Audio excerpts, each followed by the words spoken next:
Coming up on Mountain News this morning, an Appalachian community rallied together to show its support of 3 students involved in a car wreck.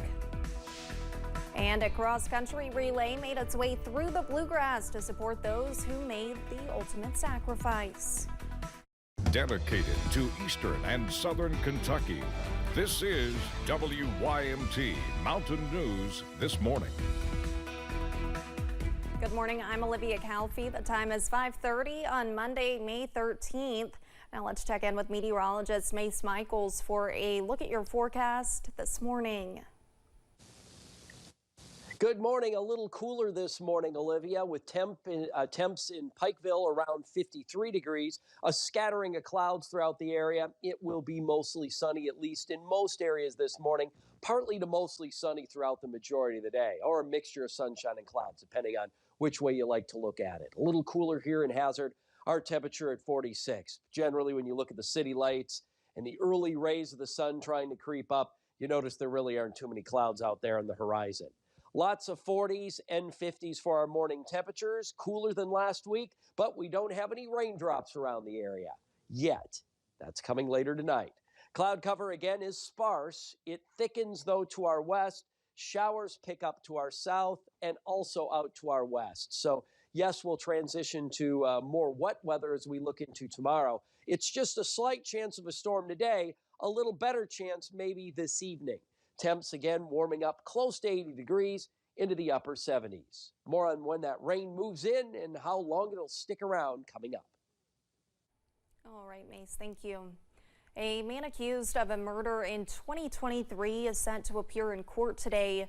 Harvey Hood is scheduled for a pre-trial conference today in Knox County. Hood is charged with the murder of 64-year-old Ricky Campbell in February of last year. Hood was found a half-mile from the scene with severe burn injuries after shooting and killing Campbell, then setting fire to a home. Hood is also facing charges of arson, auto theft, and 2 counts of possession of a firearm by a convicted felon. An employee with the Powell County Detention Center was arrested after an internal investigation. Christine Spencer, a PCDC corrections officer, is charged with Stanton Police with second-degree sexual abuse as police investigate an alleged relationship between her and an inmate. She was taken to the Clark County Detention Center. That investigation is still going on. In a statement from the Powell County Detention Center Facebook page, Jailer Teddy Lacey says, "Our facility takes our responsibility to the law, the state of Kentucky, and the citizens of Powell County very seriously, both inside and outside of our walls. If one of my deputies does something like this, I will put the cuffs on them personally and transport them to another facility." Officials with the city of Prestonsburg Police Department are warning people to be aware of credit card fraud. An employee from the King's Daughters Clinic in Prestonsburg has been reportedly stealing people's credit card information. Katie Pickelsheimer collected co-pays and fees from a number of patients.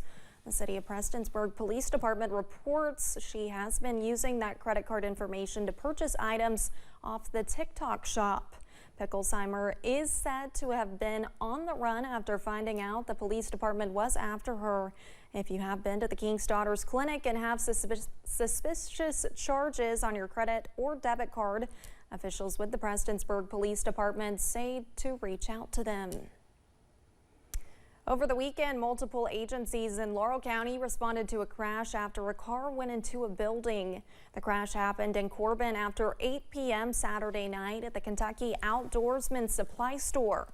No one was hurt, but the building had to be braced to support the weakened structure. After a car crash left 3 Breathitt County football players in the hospital, the community is rallying around the families. WYMT's RJ Johnson shares how the football team is helping support the families as they recover. The people of Breathitt County are no stranger to helping in a time of need. When the flood happened, they were at all of our houses helping clean up, especially mine.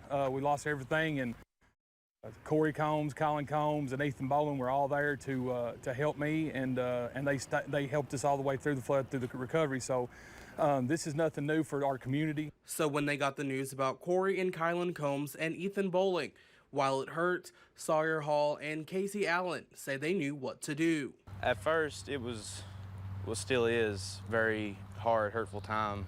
It was grim. It was a long night for our boys, our families, and our community. But since then, God has answered our prayers, and He's flipped the script. On Sunday, the Breathitt County football team hosted a soup bean dinner to help raise money for the families. I mean, every little bit helps in situations like this, where 3 boys in an accident, 2 of them in the same family. Everyone coming together, it makes such an impact. Like even smallest donations to just a prayer, everything's helping. Allen says the boys are making progress. As Shorty Combs has said, is God's our head coach, and He's showing us the playbook, and our boys are steadily making progress, and that's all we can ask for. We tell our boys in the weight room and on the football field that every day try to be 1% better, and our boys down there are doing that. Saying they will continue to be by their side during this time. Because this is going to be a long recovery process for our families, and they're going to need it, and they're going to need our continued prayers. To continue fighting like a bobcat on and off the field.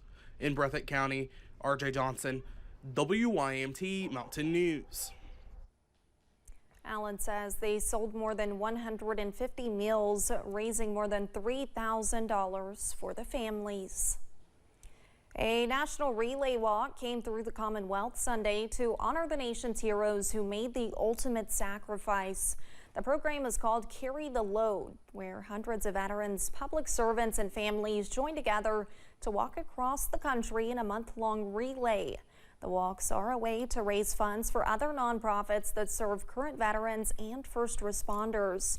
Team member Kristen Williams says they also write names down of ones who have fallen.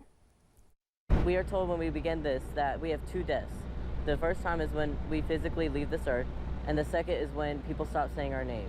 And what we strive to do is make sure that no hero dies that second death. Carry the Load honors fallen veterans and military, but also police officers. The relay walk will continue until Memorial Day, where the walk will end in Dallas. The London Police Department was announced as the best dressed police department in the country.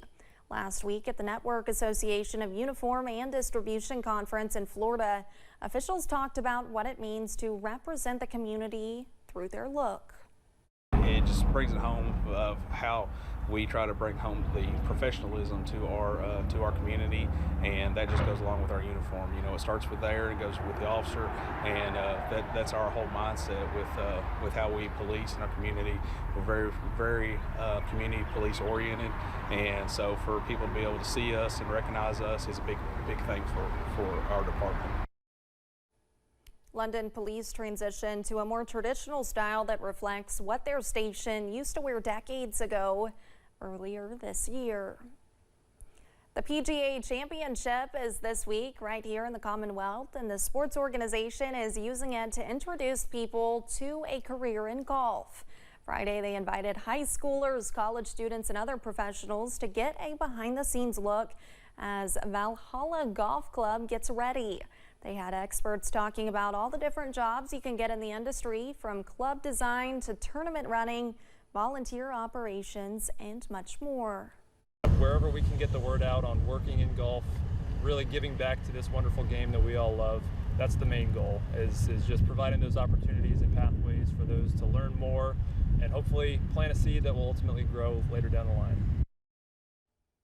The championship will be next Thursday through Sunday.